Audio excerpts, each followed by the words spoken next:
Chegou a hora da política no Itararé Notícias. Arimatea Souza já está aqui com a gente. Arimatea, mais uma licença do deputado na Assembleia da Paraíba. Boa noite. Boa noite, Mônica Anchieta. Boa noite, telespectador. Haja deputados doentes na Assembleia Legislativa da Paraíba. Nunca vi, um hospital lá. Pois é, o caso mais recente é do deputado Inácio Falcão, aqui de Campina Grande, do PCdoB.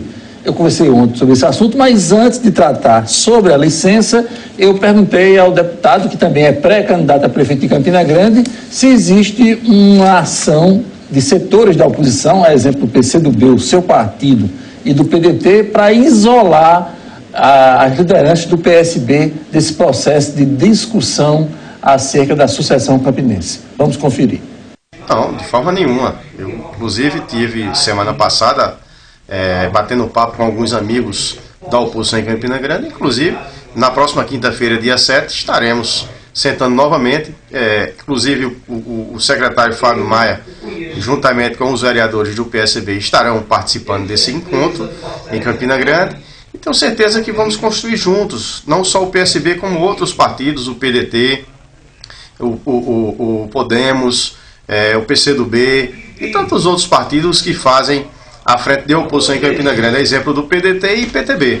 Então estaremos juntos para construir uma nova chapa, uma nova gestão para Campina Grande. Qual é o pacto que o senhor tem com o deputado Damião Feliciano? Não existe pacto, existe encontros de ideias, encontros de opiniões para que a gente possa realmente montar uma chapa competitiva e, acima de tudo, vitoriosa para Campina Grande. Há um entendimento que o senhor veneziano não concorda com a alternativa no bloco de oposição da candidatura de Veneziano. Isso procede? Não, de forma nenhuma. São vários nomes importantes para Campina Grande. Inclusive, o nome do Veneziano é sempre lembrado em todas as reuniões. Inclusive, referenciei diversas vezes o nome dele como chapa, formalização da chapa em Campina Grande. Não só eu, como diversos componentes do grupo de oposição fazem a referência ao nome de Veneziano. Basta só ele querer ser o candidato a prefeito de Campina Grande. Mas sua candidatura está mantida em qualquer circunstância?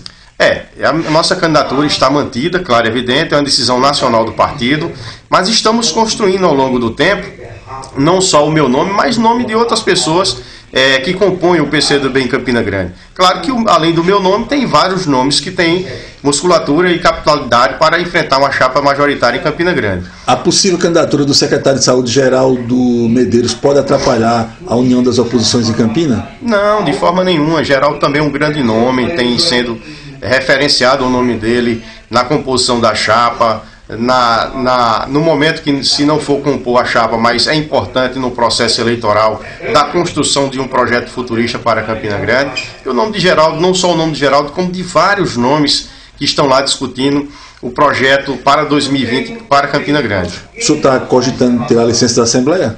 Sim, estou me programando juntamente com a equipe médica, que eu sou portador de diabetes, tenho um problema de retinopatia ocular e minhas taxas estão muito elevadas, o médico está muito preocupado com essas minhas taxas.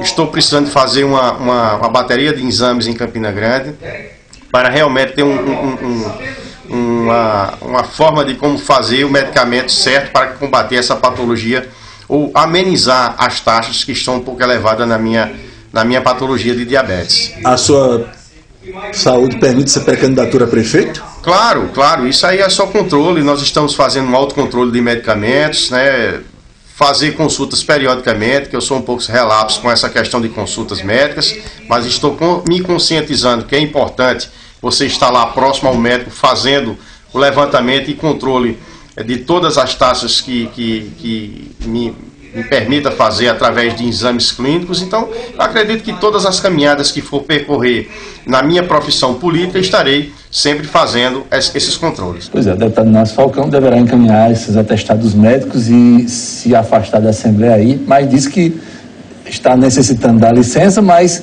que está apto a continuar na condição de pré-candidato a prefeito. É aquilo que eu sempre comentei aqui várias vezes, Ari. É muito estranho essa história dessas licenças na Assembleia, que não só é nada aqui não, né? O que se diga, mas é muito estranho. Ari, vamos ter essa semana mais um encontro de setores da oposição em Campina Grande. Como é que é isso? Pois é, Mônica, na semana passada, a gente até divulgou aqui no Itararé Notícias, houve uma reunião de alguns setores da oposição na cidade. Isso causou um certo mal-estar, porque várias lideranças que se consideram expressivas da oposição em Campina Grande não foram chamadas para essa conversa.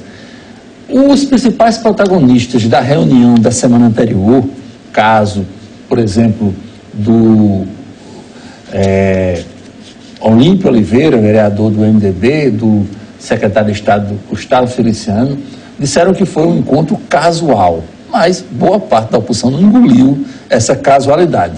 Para amenizar isso e não criar uma nova fonte de arestas, foi organizado um novo encontro para a noite desta quinta-feira, convocando aí, convidando um leque maior de partidos e de lideranças oposicionistas para tratar sobre, pelo menos, encaminhamentos comuns, critérios para balizar os próximos meses na trajetória rumo às convenções partidárias do próximo ano.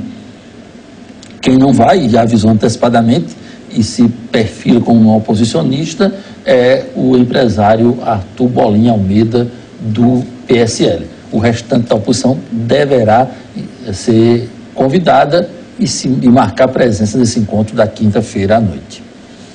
Pois é.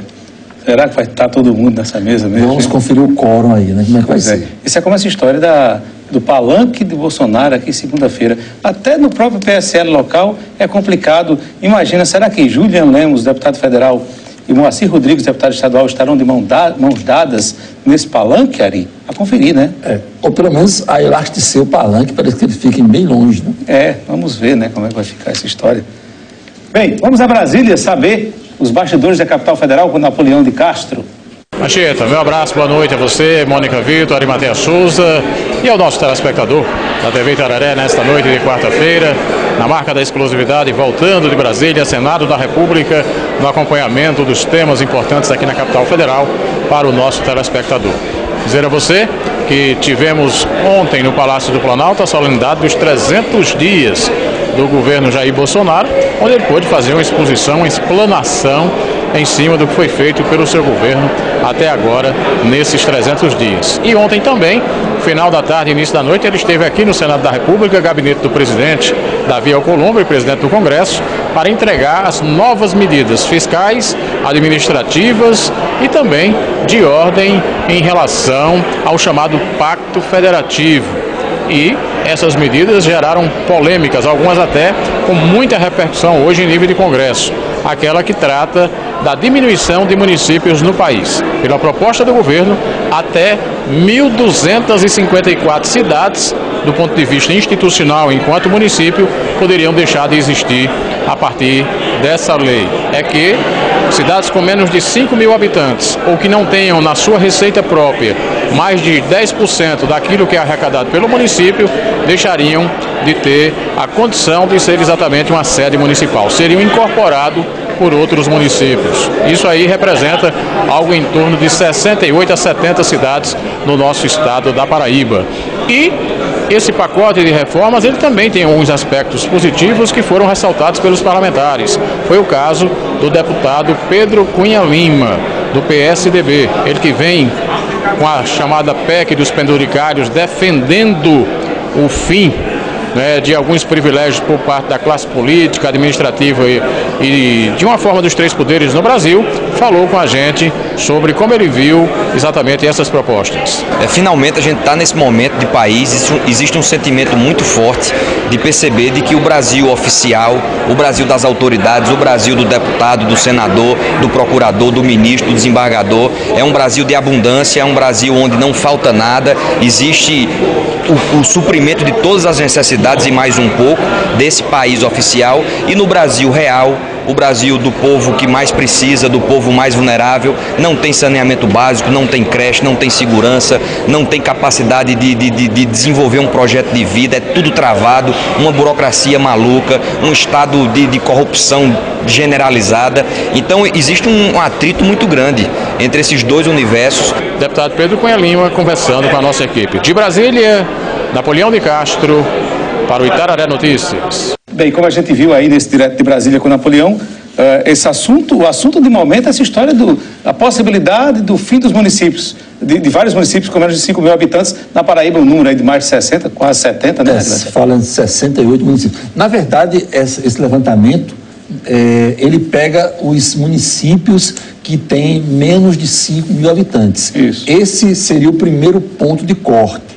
Mas a proposta do governo prevê que essas cidades, nessas condições, tenham aí uma carência de 2 ou 3 anos para se mostrarem viáveis sob o ponto de vista fiscal e evitar esse retorno à condição de distrito. Basicamente, além desse teto, desse piso de 5 mil habitantes, o outro critério é que os municípios arrecadem com receitas próprias pelo menos 10% de sua receita total. Porque, na verdade, boa parte dessas pequenas cidades pegam carona aí, vivem dos repasses do Fundo de Participação dos municípios. Quase a totalidade. Isso não é a realidade só da Paraíba, mas de todo o Brasil. No caso do Brasil, são 1.250 cidades, 1.254 para ser mais preciso, que estão passíveis de serem retornados à condição de distritos em função dessa proposta do governo federal. Agora, é bom frisar que essa proposta de extinção de municípios é o tal do bode na sala de toda essa proposta do governo, porque é a que mais vai mobilizar a classe política para que isso não avance. Isso aí vai ser tanta a parte mais lógica do ponto de vista fiscal e uma das de maior dificuldade de consumação no plano político, porque estamos falando aí de 1.254 cargos de prefeito a menos, Quantos vereadores? 1.254 vice-prefeitos a menos, e o cálculo é que seja algo em torno de 10.800 vereadores a menos, sem falar em secretários de Estado, que cada cidade dessa tem uma quantidade... Secretários de município. Secretários de município. Cada cidade dessa tem um número que lhe é e assessores. Particular. E assessores, e aluguéis, estrutura. É uma proposta muito ousada. Agora, com realismo, faz sentido e há muito tempo. Total sentido. Ari, outra coisa que não dá para entender, por exemplo, eu estava vendo os números, a Paraíba tem mais municípios do que Pernambuco. Pernambuco é um estado bem mais rico. Pernambuco tem, acho que algo em torno de 170 e alguma coisa municípios. Aqui tem 200 e tantos. A Paraíba 223. E é bom lembrar que na Constituinte, estamos falando aí da finalzinho da década de 80, início da década de 90, na implantação da Constituinte foram criadas 53 cidades de uma canetada só aqui na Paraíba. E boa parte dessas cidades é justamente essas cidades que estão passíveis de retornarem à condição de distritos. Um dado resume isso tudo. Um levantamento feito há algum tempo pela Federação da Indústria do Rio de Janeiro, a FIJAM, que mergulha há muito tempo sobre essa questão municipal, mostrou que boa parte das cidades do Brasil de pequeno porte, e isso também se reproduzindo na Paraíba, as cidades nunca recolheram IPTU. Sequer lançaram os carnês do Imposto Predial e Territorial Urbano. Eu tenho aqui números dessa pesquisa da FIJAM.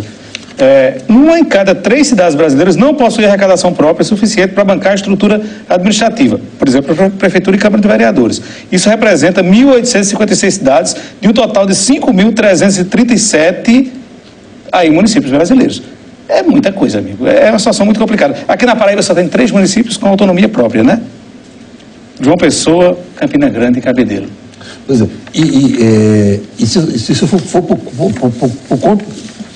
for para o ponto de corte que eu falava há pouco, quase que não saía, da questão de cobrar o mais elementar dos tributos municipais, que é o IPTU, mais da metade das cidades da Paraíba sequer faz o lançamento desse tributo. Ou seja, é tão somente aguardar o repasse do Fundo de Participação do Município, FM, e o pinga-pinga do ICMS, que é em menor número, mas acaba tendo alguma receita para todas as cidades, porque um dos critérios de rateio do ICMS, da parte que cabe às prefeituras, é o critério da proporcionalidade. E aí todas as cidades acabam se beneficiando desse critério de equidade.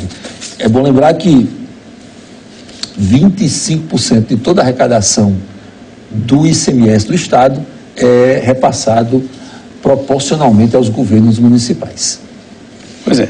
Então vamos aguardar, mas eu tenho um palpite. Isso não passa porque político não mexe com ele próprio. É muito difícil. E nessa perspectiva, a proposta do governo é só implantar isso a partir de 2023 ou 2024, dar essa quarentena aí para que as cidades ou se preparem para a nova realidade, para o retorno à condição de distritos, ou se mostrem viáveis, implantando e praticando o recolhimento de receita própria. Pois é. Como no Brasil, outro destaque nacional, como no Brasil o passado é possível de ser revisitado e até modificado, uma comissão do Senado, a Comissão de Constituição e Justiça, principal do Senado, aprovou hoje um projeto que modifica os critérios de aposentadoria na iniciativa privada e no poder público. Ainda vai ao plenário, mas a própria principal comissão do Senado mexer num tema chamado Reforma da Previdência, cuja emenda sequer foi promulgada ainda, só no Brasil. Só no Brasil. Tem muita coisa que realmente só no Brasil. Ok, Ari, boa noite, obrigado. Boa noite. Ok, obrigada.